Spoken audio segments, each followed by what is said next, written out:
ನಾಲ್ಕು ಸೀಲ್ಗೆ ಆಡ್ತಾ ಇರೋದು ಶ್ರೀರಂಗಪಟ್ಟಣ ಮತ್ತು ಲಯನ್ ಮಂಡ್ಯ ಮೈಸೂರು ಚಾಂಪಿಯನ್ ಕಪ್ಪು ಮತ್ತು ಕನಕಪುರದ 2 ಟೂರ್ನಿಮೆಂಟ್ಗೆ ಆಡ್ತಾ ಇರೋದು ಚೀಣಿ ಪಿಲಾಂಕ.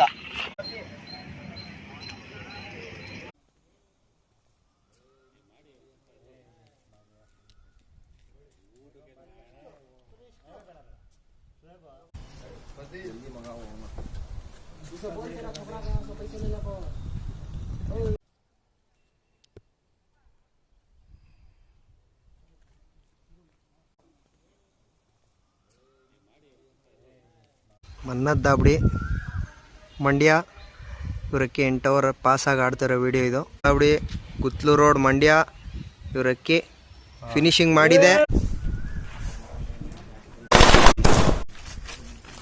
ದಾಬಡಿ ಓನರ್ ಇವರು.